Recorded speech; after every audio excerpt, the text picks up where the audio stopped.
Неге Жапония Америка құрама штаттарын ядролық соққылар үшін кешірді?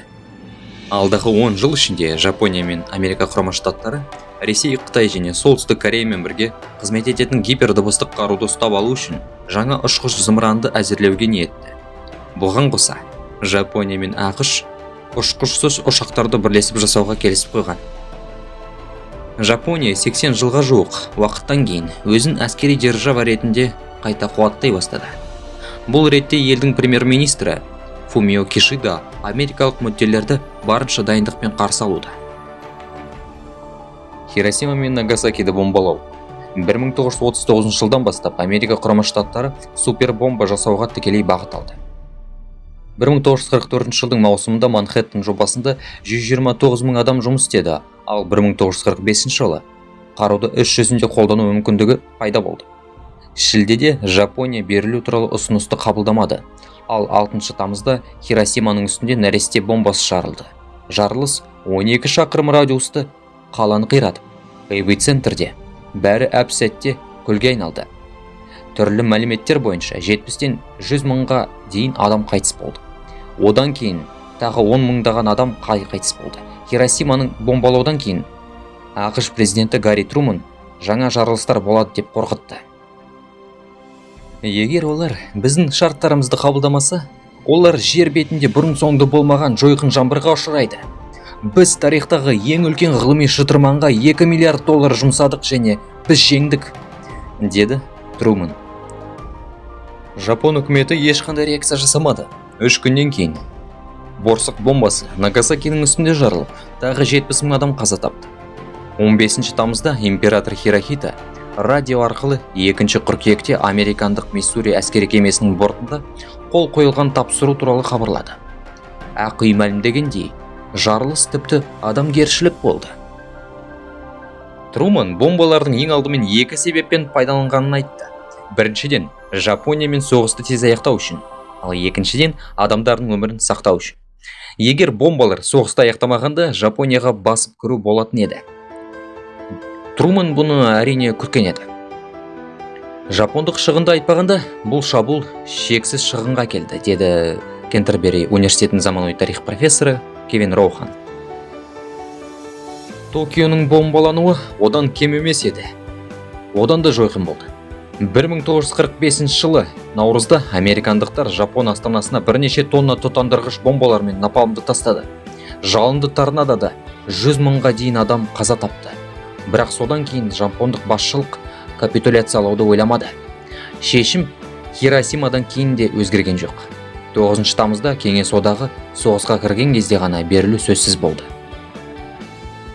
Ал Халхин голдағы жеңілісін есіне алған Жапония енді Еуропадағы шайқастарда тәжірибе жинақтаған Кеңес әскерінің жай ғана оларды талқандап шығатынын түсінді. Кеңес одағы Қытайды азат етті. 4 Курил аралын Сахалиннің жартысын басып алды және Хоккайдоға кіріп кетті. Кеңес әскерлері таңдаулы Квантун армиясын талқандап, империяның негізгі әскери өнеркәсіптік аймағы Манчжурияны басып алды. Сонымен бірге социалистік Жапонияда, жақсы императорда, Митсубиси Митсуи Ясуда сияқты қаржылық және өндірістік концернде болмайтыны анық еді. Бірақ олар оңтүстік шығыс Азияның тонауынан керемет байып кетті. Америка құрама штаттарына бағыну Жапон режимі үшін 2 зұлымдықтың ең азы болды. Бірақ неге гуманистік бомбалау туралы айту керек? Америка құрама штаттары жарылысты ақтайтын мақала жариялады. Тек 2 нұсқа бар: бомбалау немесе басып алу. Бұл өтірік, бомбаға да басып алуға да балама болды, дейді тарихшы Мартин Шервин. Ядролық соққылардың саяси нысанасы мүлде Жапония емес, Кеңес одағы болуы мүмкін. Кремльді қорқытып, жаһандық ықпал үшін күресте шегініс жасауға мәжбүрлеу үшін жаңа қару-жарақты көрсету қажет болды. Алайда Сталин қорқақтардың бірі емес болып шықты. Семей маңында кеңестік бомбаның сынақтан өтуіне 4 жыл қалды. Кеңес одағының реакциясы барынша ұстамды болды. Өйткені Сталин бастапқыда Америка құрама штаттарында атом бомбасы бар екенін білді.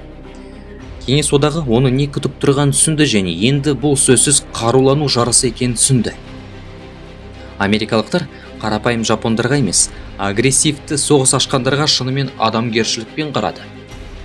Енді адамгершілікпен дегенде тырнақшада әрине. Генерал Дуглас МакАртур азиялық Гитлерге, император Хирохитаға және жапондық бактериологиялық қаруды жасаушыларға сот иммунитетін берді. Психиатриялық диспансерде аз уақыт емделгеннен кейін жапон ұлтшылдық идеологы Шумеякава жазадан құтылды. Корпорациялардың иелері өз бизнесін сақтап қалды. Nissan, Toyota, Hitachi брендтері бүгінде барлығына белгілі. ақш Жапонияны қалпына келтіру процесінде шешуші рөл атқарды. Жапонияға экономикалық дамуға мүмкіндік берілді. Инвестиция мен технология тартылды. Осының арқасында Америка Құрама Штаттары экономиканы қалпына келтіріп жатқаны туралы жағымды имидж қалыптаса бастады. Америка Құрама Штаттары кінәлі емес. Жапония төңірегінде қалыптасқан социалистік орта, КСРО, Қытай, Солтүстік Корея. Вашингтонға капитализм мен әскери тірек қажет болды. Жапония әлі де американдық әскерлердің басып алуында. Сонымен қатар, Сан-Франциско декларациясына сәйкес, Америка Құрама Штаттары Окинаваны пайдалану үшін алды. Бұл тармақтар әрине халықтың белгілі бір бөлігінің наразылығын тудырады. Бірақ олардың айтарлықтай саяси ықпалы жоқ. Неліктен жапондықтар ақштан кешірім сұрауды талап етпейді? Әрине, Жапония Хиросима мен Нагасакиге бомбаларды дәлкім тастағанын ұмытқан жоқ. Бұл іс-шаралар ұлттық берекеліктің бір бөлігіне айналды. Ел 6 және 9 тамызда қайғылы мерейтойларды атап өтеді. Зардап шеккендерге жеңілдіктер көрсетілді, ал меценаттар қайырымдылық жасауда.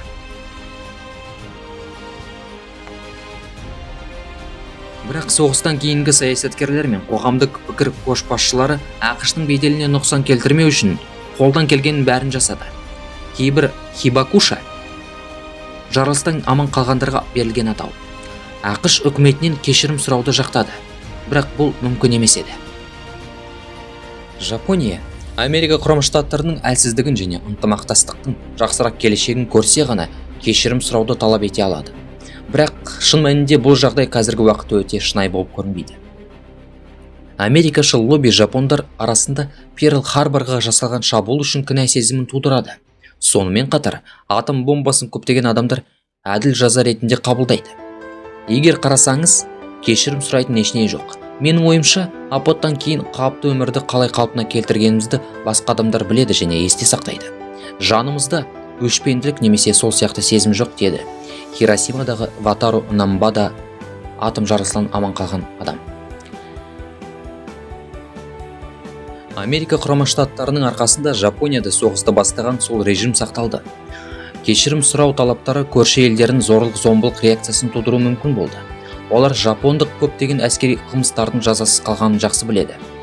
Қытай, Корей және Үнді Қытай елдерінің тәубе етуді талап етуге толық құқығы бар. Мысалы, Қытайда жыл сайын еске алынатын Нанкин қырғыны болды. Оның ішінде әуе шабуылының сиренасы. Бұл екінші дүниежүзілік соғыс кезінде жапондықтардың жасағаны туралы халықтардың өте терең естелігі, деп атап өтті РЕН-ТВ сұхбатшысы. ақш президенттері бірінен соң бірі жарылыстардың орынды және қажет екенін алға тартты. Рональд Рейган атом бомбалары 1 миллионнан астам американдық өмірді сақтап қалды деп мәлімдеді.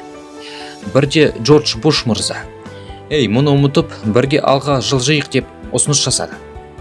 Америка Құрама Штаттары бұл үшін кешірім сұраса, ол өзінің құтқарушы рөлінен бас тартады және бұл Құрама Штаттардың имиджіне өте қатты әсер етеді. Ал олар солай істесе, басқа елдер де бұл кешірім сұрауды талап ету мүмкін. Хиросимаға барған алғашқы ақш президенті Барак Обама болды. Бұл 2016 жыл болды. Бірақ ол кезде де кешірім сұралмады. Да, әзірге осы.